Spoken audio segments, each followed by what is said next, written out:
It's outrageous to think that the two golf clubs that I picked up off Facebook cost the same amount as a brand new box of Titleist Pro V1s. Interesting game this.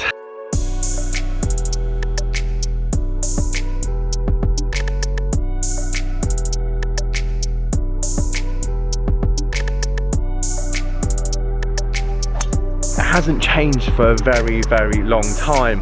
Stop overpaying just for a bit of marketing and a bit of branding.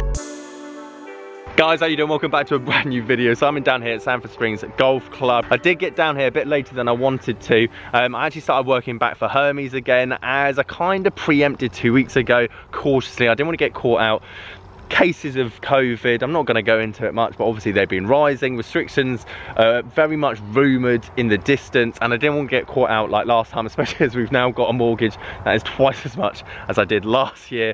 So I'm kind of covering myself. That and Hermes is great time this year because obviously everyone buys Christmas presents. So I'm still going to be uploading as much as I possibly can, but I also want to be transparent with you what I'm doing in the background. And so I'm kind of doing a bit of Hermes in the morning or the evenings, and then filming golf videos. And if we do go into another lockdown then and I can't teach, then obviously I have got a backup. So I did want to let you guys obviously know that, and I want to show you this deal that I got.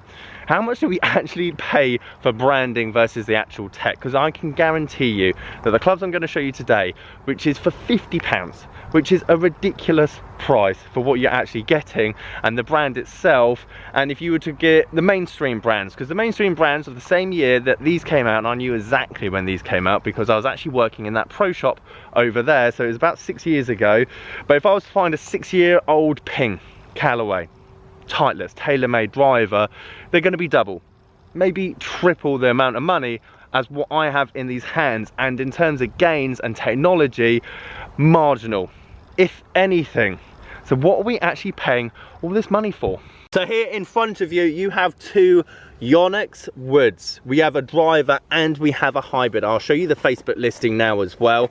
I actually picked these both up for £50, and the condition of these clubs as well is outrageous. And you might be thinking, Simon, you just show us loads of deals all the time, which is more about timing, place, and just a bit of luck. And to be honest, don't get me wrong, 95% of the time, I would say you are completely correct. These, however, when I show you the eBay listings of what they sold, aren't really going for that much at all. I kind of bought this. Obviously, I always check eBay. I always want to see what I can get in terms of profit on the other side. But realistically, I'm not going to make much on these, which is ludicrous. Because if this had another name slapped on the bottom of it, and it was only 6 years old, and let's be honest, the clubs themselves, I'm showing you now, look outrageous. I think they are the best Yonex club that they brought out in terms of aesthetics. They played and dabbled with a bit of maroon and different offset colours, and to be honest, it's not always caught the imagination or the eye of a majority of golfers. But I think the Z-Force Yonex clubs here do look super clean. They look great from the top, as you can see the graphics here, and the conditions of these clubs is outrageous. And the fact that these had been listed for quite a while before I actually pulled the trigger on them, and no one else wanted them, just goes to show how much are we actually paying for branding. Because in terms of ball speed and forgiveness, I mean, it's an adjustable driver, got a very decent shaft in both of these as well, and these are going to suit a good portion of you guys that are beginner, that just want forgiveness and you just want decent distance and height off the face. These are doing both of them. And the fact that these cost me off Facebook, and obviously I'll get into the eBay auctions in a minute, cost me exactly the same as what a brand new box of Pro V1s are. And even myself, I mean, a box of Pro V1s isn't going to last me more than, let's say, 12 rounds. I'm bound to lose one golf ball a round. That's a fact. And you could get yourself a nice little upgrade from potentially clubs that you got like 10, 12, 15 years old to these bad boys for exactly the same price. So why does no one want them? So let's go over to the range and give these a quick hit, because if you weren't aware of what the Z-Force range was, it's kind of the Yonex equivalent of like their budget range. 179, I believe these came out of retail. They're definitely a cheaper option, more like your like Ben Ross kind of price guide. But the thing is, this ball doesn't know what it's getting hit by, so I want to go and give it a hit. I want you to hear and then feel the sounds. And yes, these aren't going to be for the long hitter. the big hitter, but let's be honest, that's probably 15%, 18% of the public that is going to notice the difference. And then obviously for that difference, you're having to pay another £250 to get anything out of that driver to make it sense investing that kind of money into it. So that's why you should be looking out. I'll show you some eBay sold listings. As I say, these drivers sell for £40–50, the hybrids £30, £40, or they just won't sell because no one's looking to buy them. So if you're in this bracket of a beginner golfer, you want a 460cc adjustable head, decent all-rounded fairway or hybrid, I highly suggest you look at Yonex clubs, especially they're like more budget ranges, because they kept bringing them out. They came out in 2014, I believe, probably about 6–7 years ago now. And you're going to get just as much ball speed as you're going to get from all the other big dogs. At the end of the day, they can only make faces on golf clubs or drivers as thin as the rules and regulations actually allow them. So even though we hear from the big brands year after year, faster, quicker, which I think is going to be a very big part of this year's branding and marketing campaign from the big guys, it hasn't changed for a very, very long time. Stop overpaying just for a bit of marketing and a bit of branding. Right, not too bad for a delivery driver in the end.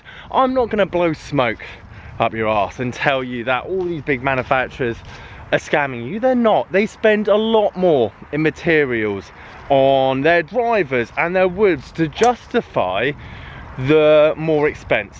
As I told you, these retailed a lot less in the year. So obviously on the year that they came out compared to the big brands, hence why these came out at 179 for the driver and 99 for the hybrid, versus whatever else came out in 2014-15. So that would have been just before the M1.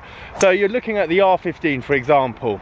What I'm trying to tell you is the materials they used in the more expensive drivers really doesn't make that much difference to the average golfer. Yes, it will make a difference to the guys on tour. Yes, it will drop spin in certain places. Yes, the shafts will give you different kick points for those aggressive swings, aggressive tempos. But let's be honest, the majority of you haven't got Tiger swing or Rory's clubhead speed or all the other Tour Pros angle of attack, whatever it is. So they're designing, building drivers for some of the elite guys in this game, and then saying to the 22 handicapper, well, if it makes their golf game better, surely it'll make yours better as well. I go back to my earlier point, being the ball doesn't know what it's being hit by. Driver distance is down to 3 main factors. Number 1, ball speed, quite evident, and as I said, club faces as thin and fast as they ever can be until the rules change. You guys, yes, okay, they might shave a tiny bit off the face here and do some tweaking, but they've got to stay to the rules. The rules are the rules, and let's be honest, a lot of you guys lose ball speed purely by hitting out the hill the whole way round, or the toe. So if you had a lesson and all of a sudden hit it more out the middle, guess what? You just gained another 10–12 miles an hour ball speed, and that's going to make more difference than any equipment change you possibly could do. Number 2 is launch. Launch is incredibly important, and then obviously that married up with backspin equates how much the ball is in the air and does it have any run out when it hits the ground. Launch is purely determined by the number of loft, so whatever loft you've chosen, and the shaft that you've got in that driver head, presenting the head at impact. Nothing else changes that, and it's such a simple combination. If you get a great launch with the right backspin, 2000 to 2400, and then just ramp up the ball speed, keeping in those margins, because the more ball speed that you introduce, obviously it creates more backspin, which means that then you need less launch.